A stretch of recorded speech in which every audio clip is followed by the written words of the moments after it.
They had watched the stars for 12,000 years. They had built cities that floated in the clouds of gas giants. They had sent probes to the edges of black holes. They had mapped nebulae that stretched across light years. In all that time, they had never known war. Ambassador stood at the viewing window of her ship, the whispered dawn, and watched her civilization die. The swarm had come from the outer darkness 6 months ago. No one knew where they had originated. No one knew what they wanted beyond one simple, terrible thing: consumption. They ate worlds. They stripped planets down to bare rock, devoured populations, and moved on. They did not negotiate. They did not respond to communication. They simply fed. They were not prepared for this. How could they be? Their ships were built for exploration, not combat. Their people were scientists, artists, historians, and dreamers. They had spent thousands of years believing that any intelligent species would naturally grow beyond violence. They had been wrong. Pressed her four-fingered hand against the cold glass. Behind her, the bridge crew worked in near silence. There was nothing to say. The sensor displays showed the same thing they had shown for weeks: the slow, steady advance of the swarm and the shrinking territory of the collective. 300 worlds had gone dark in 6 months. 300 worlds with their libraries, their gardens, their children, their hopes, all consumed, all gone. The collective had tried everything. They had tried to communicate with sending messages in every format they could imagine. The swarm did not answer. They had tried to flee, but they were faster. They had tried to hide, but they always found them. They had even tried to fight, sending their exploration vessels against the swarm's war machines. Those ships had lasted less than an hour. Now there were 47 vessels left. 47 ships carrying 2 million, the last survivors of a civilization that had existed since before humanity's ancestors had climbed down from the trees. They huddled in the shadow of a dying moon, waiting for the end. Elder Counselor entered the bridge.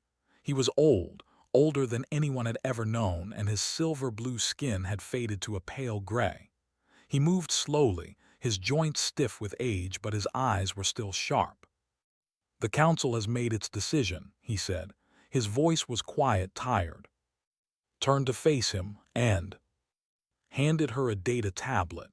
"We are going to send a message, a distress call, broadcast on every frequency we can manage, in every language and mathematical cipher we know." "To whom?" asked. "We have contacted every known species. None of them will help us. They are too strong." "Not to anyone we know," said. "To the unknown." Looked at the tablet. It contained coordinates for a spiral arm of the galaxy that they had never explored. Their probes had detected primitive radio signals from that region decades ago, but the signals were weak, scattered, clearly from a species that had barely begun to understand electromagnetic waves. They had noted it as a curiosity and moved on. "You want to ask primitives for help," could not keep the disbelief from her voice. "Even if they have developed by now, they will be children compared to us. What could they possibly do against the swarm?" Was silent for a long moment. When he spoke, his voice was heavy with grief. "Nothing, probably, but we have no other options. We are going to die. The collective will be erased from the universe as though we never existed.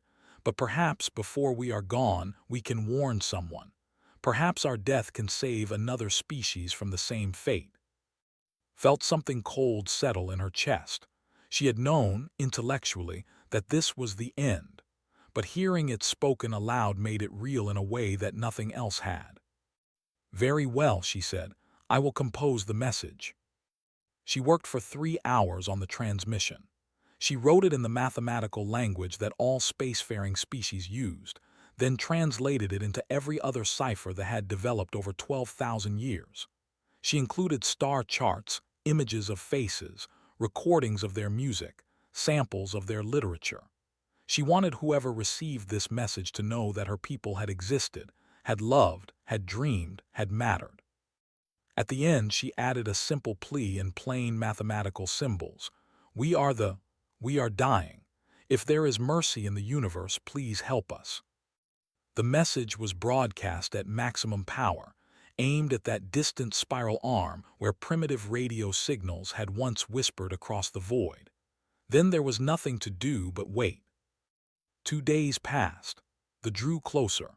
Their scout ships appeared on the edge of sensor range, circling like predators that knew their prey had nowhere to run. The refugee fleet powered down everything non-essential, trying to delay detection for as long as possible. It would not matter in the end, but every hour was precious. On the third day, was asleep in her quarters when her communications officer burst through the door. "Ambassador, we have received a response." Was on her feet instantly, her heart pounding. "From where?" "One of the known species has agreed to help." "No, Ambassador." The officer's compound eyes were wide with something that might have been fear or wonder. "From the spiral arm, from the primitives." Ran to the bridge. The entire command crew was gathered around the communications console, staring at a message that scrolled across the screen.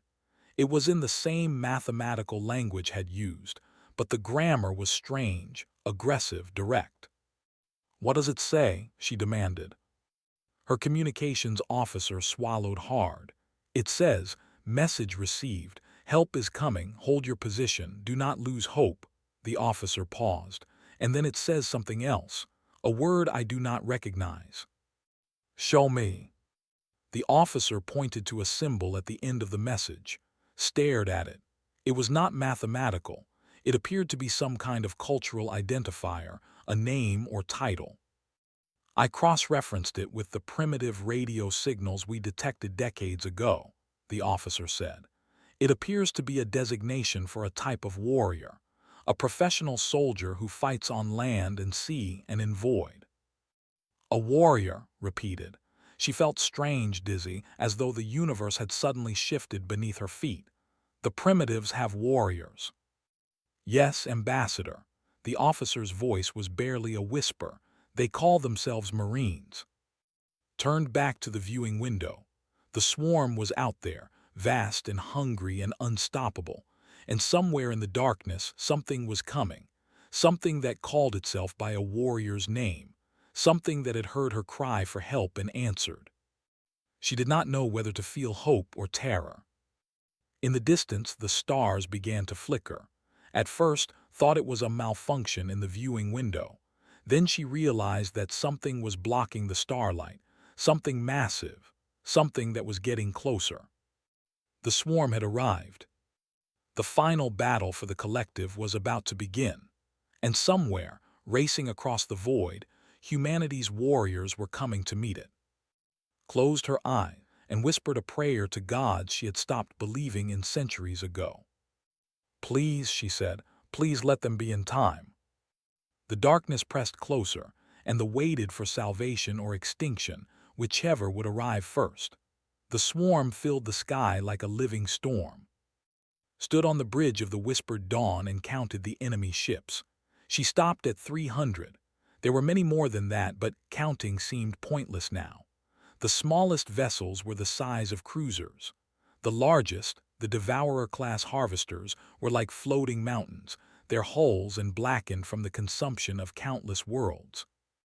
Around her, the 47 refugee ships huddled together like frightened animals. 2 million, the last of their kind, watching their doom approach. Some were praying. Some were weeping. Most were simply silent, too exhausted and too afraid to do anything else. They did not hurry. They never did. They knew their prey could not escape. They moved with the slow certainty of a natural disaster, unstoppable and uncaring. The harvesting beams on the Devourer ships began to glow, charging with the terrible energy that would strip the refugee fleet down to atoms. Thought about the message she had sent 3 days ago. "Help is coming," the response had said. "Hold your position. Do not lose hope." Empty words, she thought now. Whatever those primitives were, however they had developed, they could not possibly reach the in time. The galaxy was too vast, the distances too great.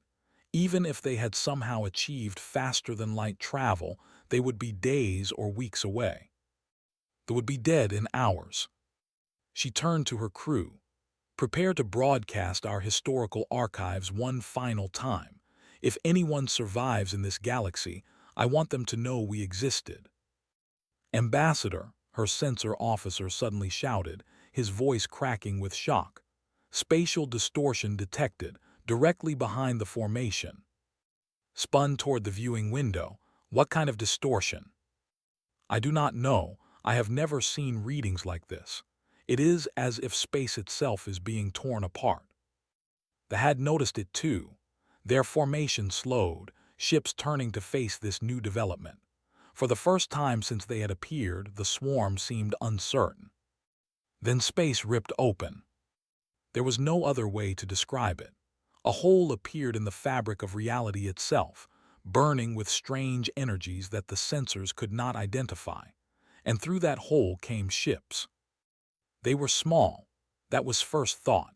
Compared to the Devourers, compared to even the exploration vessels, the newcomers were tiny.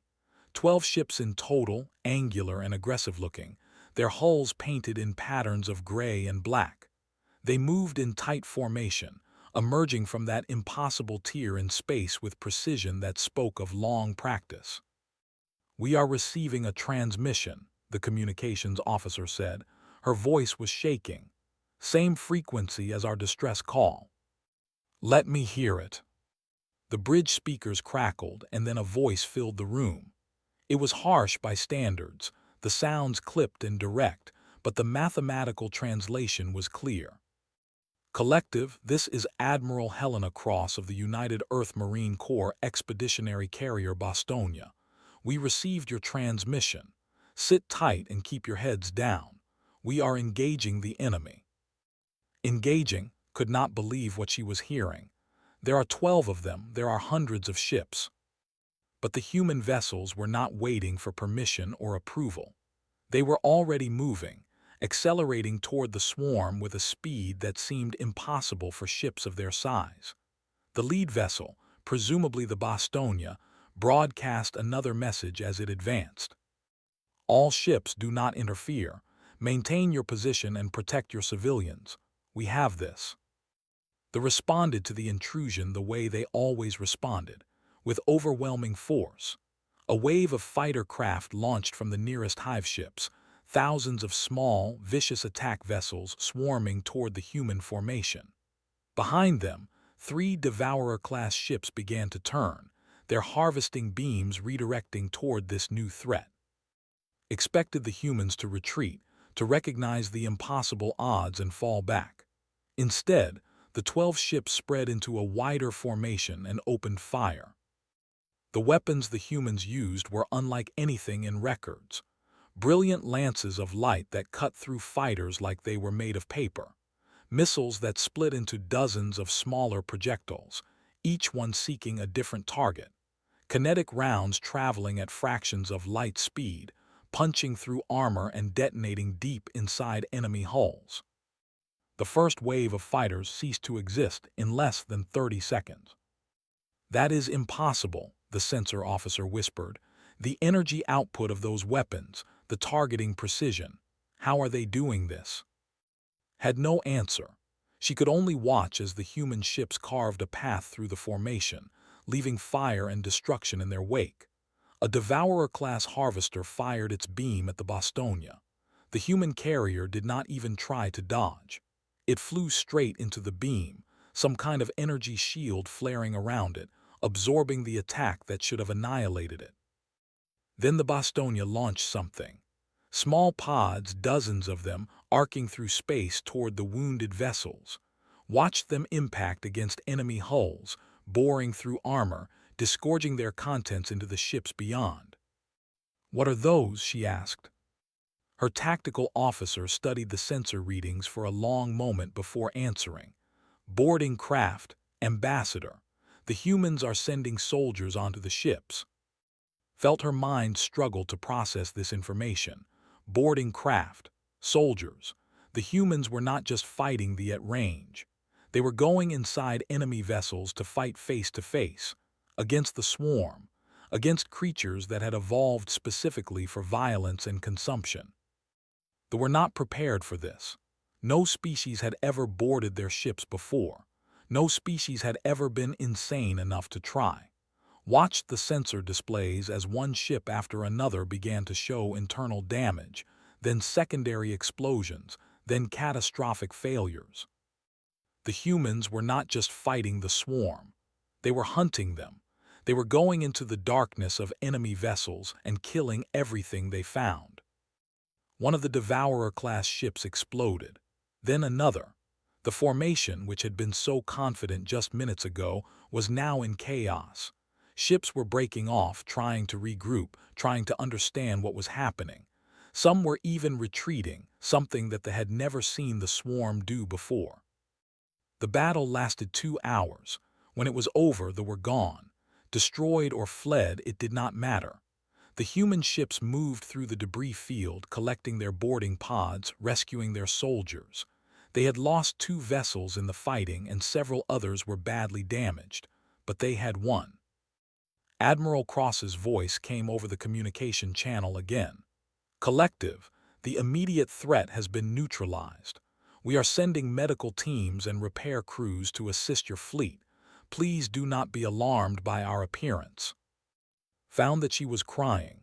She had not cried since she was a child, but now tears were streaming down her face, and she could not stop them. "Who are you?" she whispered, though she knew the channel was still open, knew the humans could hear her. "What are you?" There was a moment of silence. Then Admiral Cross answered, and there was something in her voice that might have been humor, or might have been pride, or might have been something else entirely.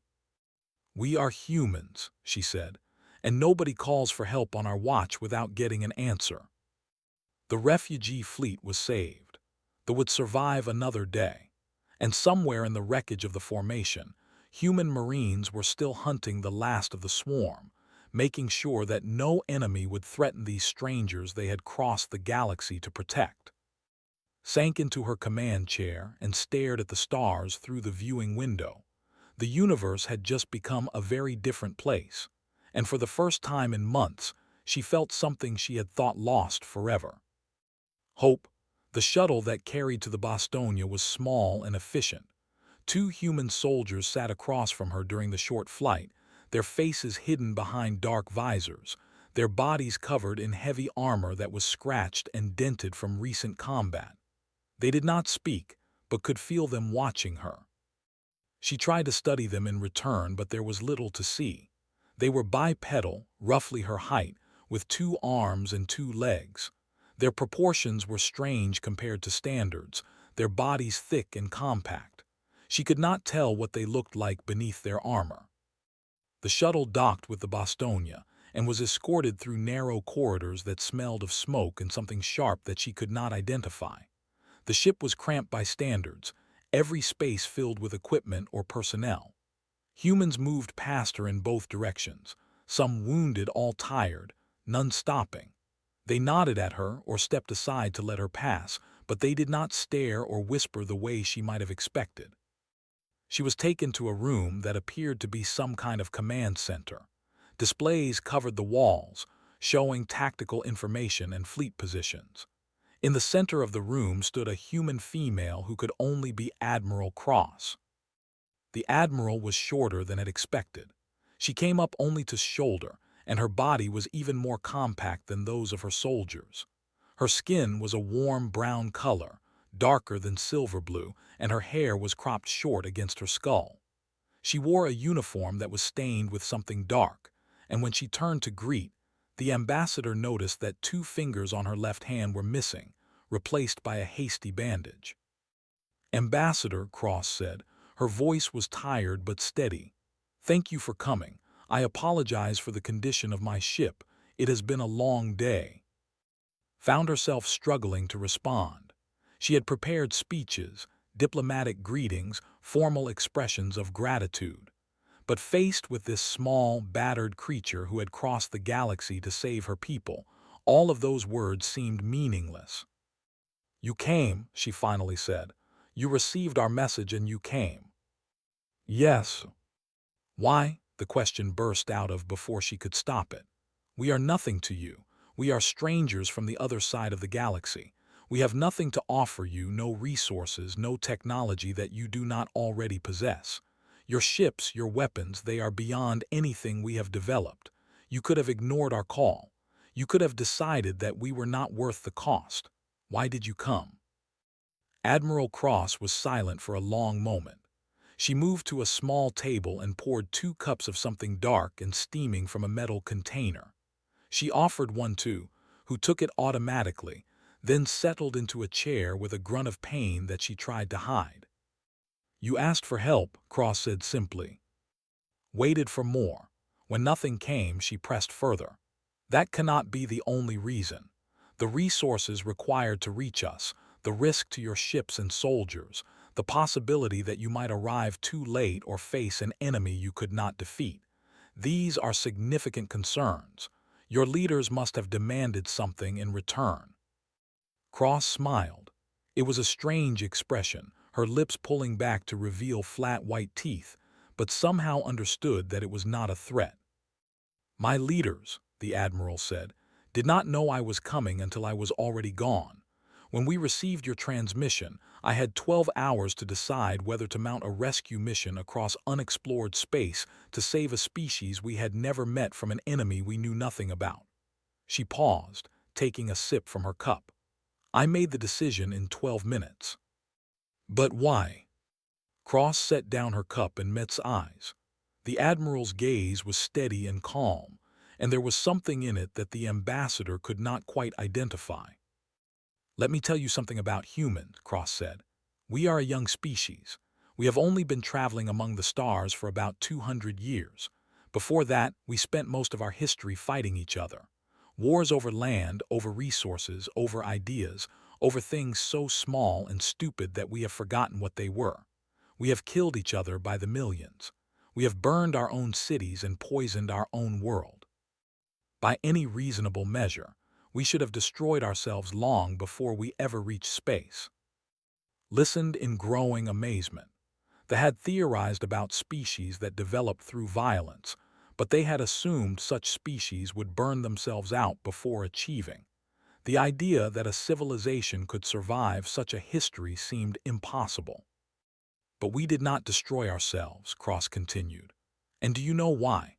Because somewhere along the way, in the middle of all that killing, we developed something, a belief, a principle, the idea that the strong have a duty to protect the weak, that those who can help are obligated to help, that when someone cries out in the darkness, you answer, not because you will gain something, not because you expect a reward, but because it is right."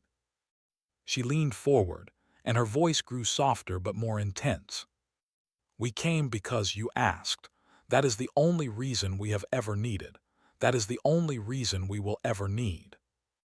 Felt something shift in her understanding of the universe. For 12,000 years, they had believed that advanced civilizations naturally grew beyond violence. They had been wrong, but the alternative was not what she had feared. Humans were violent, yes. They were warriors, killers, creatures forged in blood and fire.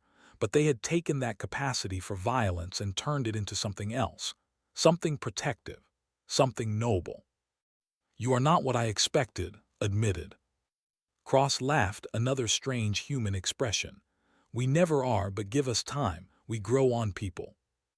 Over the next several hours, learned more about humanity. She learned about Earth, a small blue world orbiting an ordinary star. She learned about human history, the wars and the struggles and the slow, painful climb toward the stars.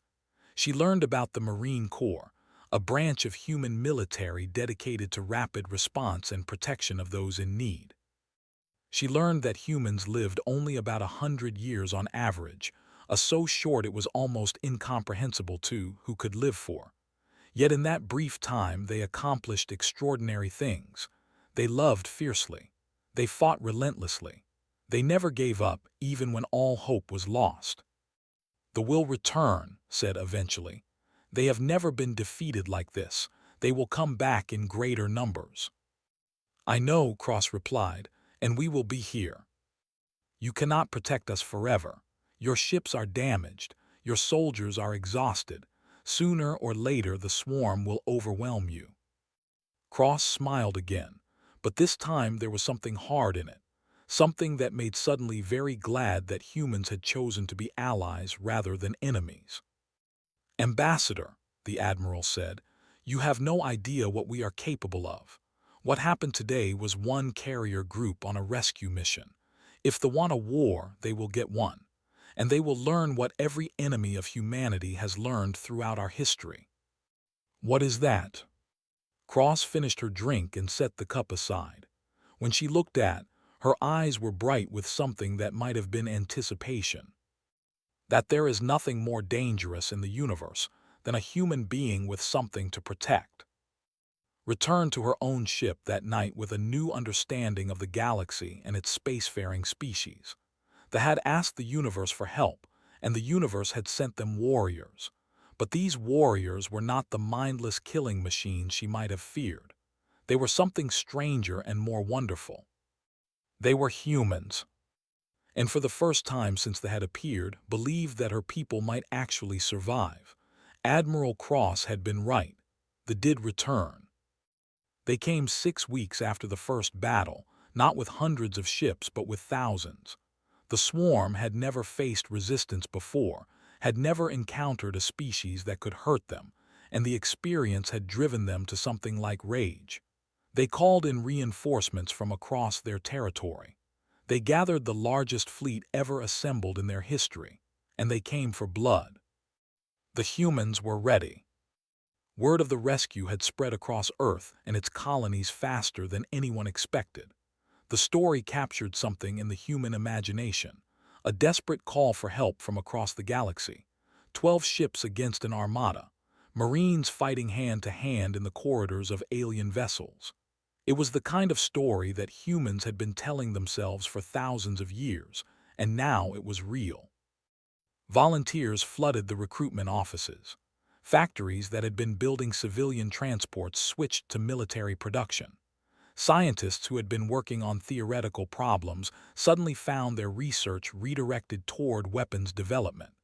The entire human civilization shifted, almost overnight, onto a war footing. When they arrived, they found not 12 ships waiting for them but 300. Carriers and destroyers and battleships, crewed by men and women who had crossed the stars to fight for people they had never met. The refugee fleet huddled behind the human formation, watching in awe as their protectors prepared for battle. The second battle of the Expanse lasted 3 days. Watched most of it from the bridge of the Whispered Dawn. She saw human pilots fly their fighters directly into formations, weapons blazing until the moment of impact. She saw Marine boarding parties assault enemy ships, going in through hull breaches and fighting room by room through alien vessels. She saw medics refuse evacuation to stay with wounded soldiers, saw engineers hold critical systems together with nothing but determination and prayer. She saw things that she would never forget. On the second day of the battle, a devourer broke through the human lines and headed straight for the refugee fleet. A single human destroyer, the moved to intercept. The destroyer was badly damaged, burning in multiple places, its weapons nearly depleted. It had no chance of stopping the devourer. It did not retreat. It accelerated toward the ship, pouring everything it had into a final attack. When its weapons ran dry, it kept coming. When its engines failed, its crew transferred power from life support to give it one last burst of speed. They struck the devourer at full velocity, tearing into the enemy ship's hull, triggering a chain reaction that consumed both vessels in nuclear fire. 300 humans died in that moment. They died to save 2 million they had never met. Wept openly on her bridge, and she was not alone. The battle ended on the third day when they finally broke and ran.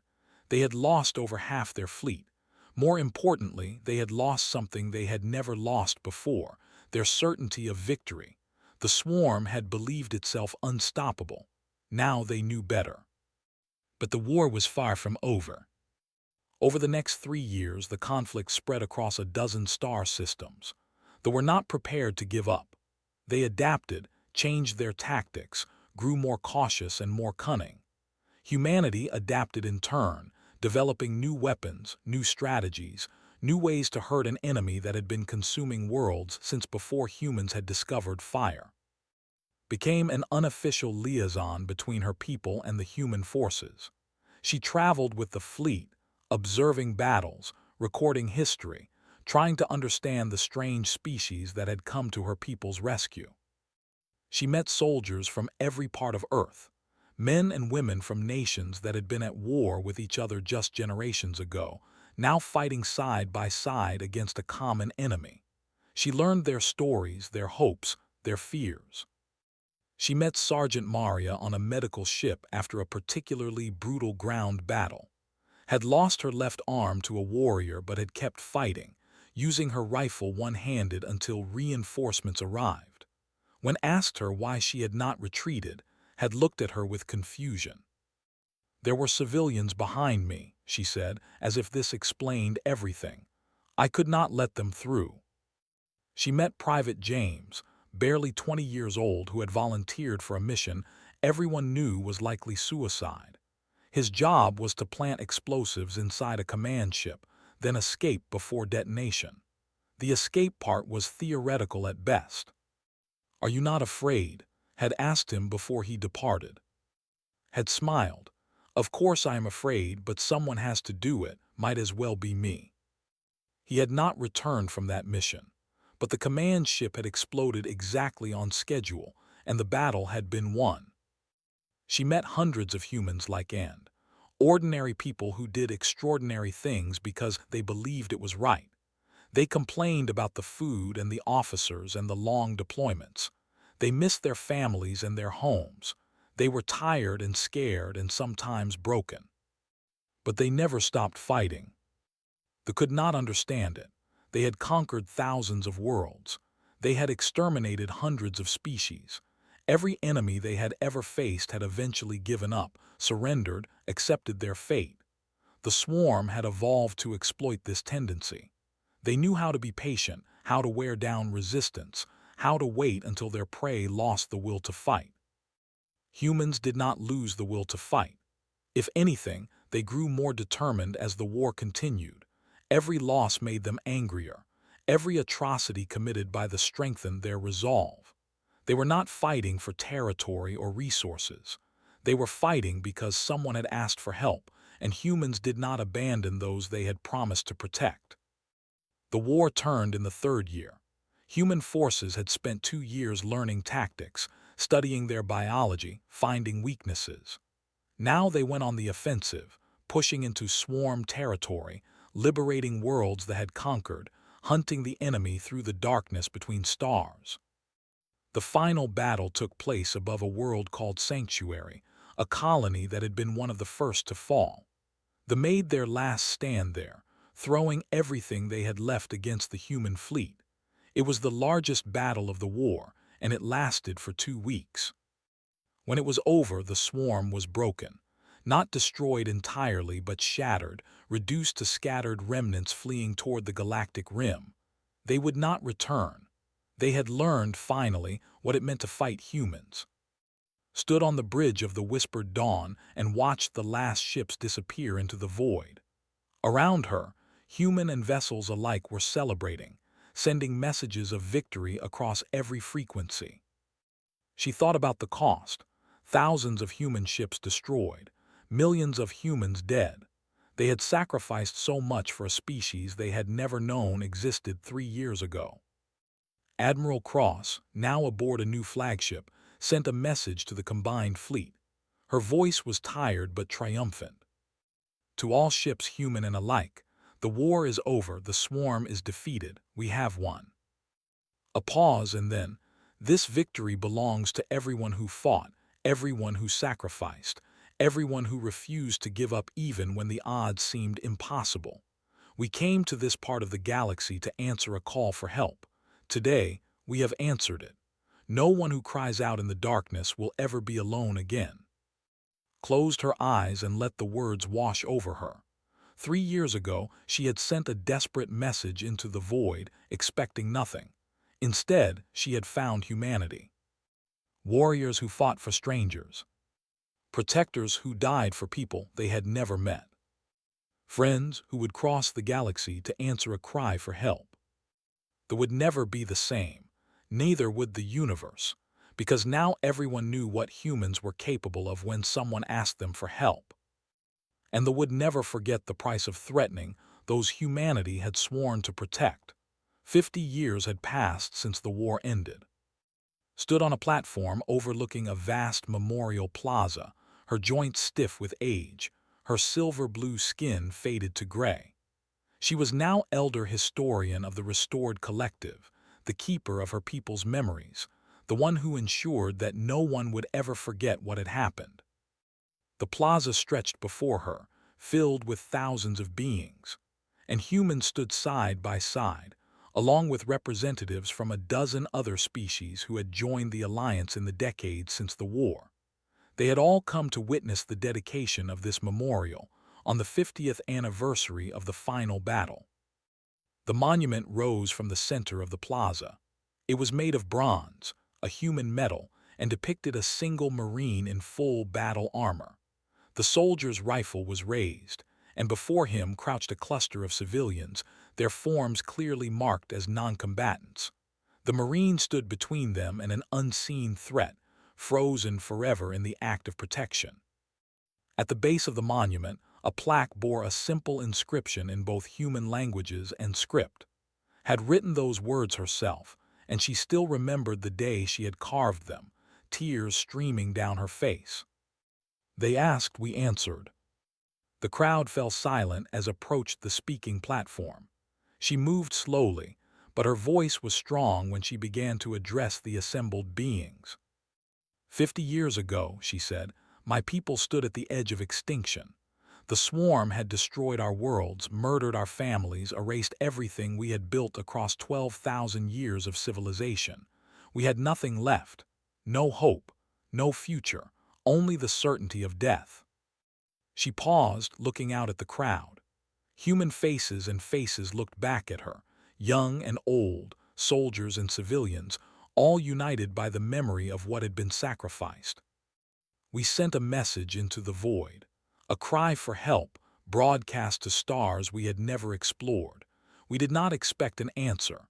We hoped only that someone might hear our final words, might remember that we had existed, and then humanity came. Turned to look at the monument. The bronze Marine stared back at her with eyes that did not see, frozen in eternal vigilance. They came in 12 ships against an armada. They came across distances that should have been impossible to cross. They came because we asked, and they needed no other reason. That was 50 years ago. In the time since, we have learned many things about our human friends. She smiled, an expression she had learned from Admiral Cross all those years ago. We have learned that they are loud. They argue with each other constantly. They eat strange foods and listen to stranger music. They have customs that make no sense and holidays that seem to celebrate everything and nothing. They are emotional, impulsive, often irrational by standards. A ripple of laughter passed through the human portion of the crowd. We have also learned that they are the finest friends anyone could ask for. They remember their debts. They protect those they have promised to protect. They will fight to the last soldier for people they have never met, simply because those people needed help. In all my years of studying the galaxy, I have never encountered another species like them. Turned back to face the crowd, and her voice grew more serious. The galaxy has changed since the war. Other species watched what humanity did for us. Some were afraid. They saw what human weapons could do, what human soldiers could accomplish, and they wondered if they would be next to face that terrible power. She shook her head slowly. But most were not afraid. Most were reassured, because after humanity saved us, they did not conquer us. They did not demand tribute or territory. They did not treat us as subjects or slaves. They asked only for friendship. They offered only help. The greatest warrior species the galaxy has ever known wanted nothing more than to live in peace, and to ensure that others could live in peace as well. She gestured toward the representatives from other species scattered through the crowd. The Maketh Federation. All of you came to the Alliance because You saw what humanity was willing to do for strangers. You understood that a species that would cross the galaxy to protect people they had never met would certainly protect those who had become their friends. Took a deep breath. She was coming to the hardest part of her speech, the part she had struggled with for weeks. We lost many friends in the war, human friends and friends alike. They died in battles that raged across a dozen star systems. They died in ships that burned in the cold darkness between worlds. They died fighting an enemy that sought to consume everything in its path. Her voice wavered, but she pressed on. I remember them. I remember Sergeant Maria, who lost her arm protecting civilians and kept fighting anyway. I remember Private James, who volunteered for a mission he knew he would not survive because someone had to do it. I remember the crew of the, who flew their damaged ship into a devourer to save the refugee fleet. I remember Admiral Helena Cross, who made the decision to rescue a species she had never heard of because they asked for help, and that was enough. Looked down at the front row of the crowd. An old woman sat there in a wheelchair, her hair white, her skin wrinkled with age. She was missing 2 fingers on her left hand, just as she had been 50 years ago.